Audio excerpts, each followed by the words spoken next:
Hey everyone, before we get started on this recipe, what I want to do is present to you a little exercise tidbit to do while you're mixing or stirring.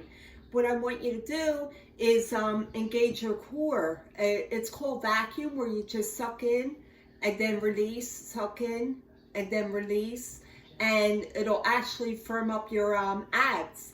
Also, what you'll do is squeeze your cheeks, so you'll just squeeze them together as you are engaging your core. So you do it at the same time and just release, engage, release. This way you'll be able to exercise, firm up while you're cooking.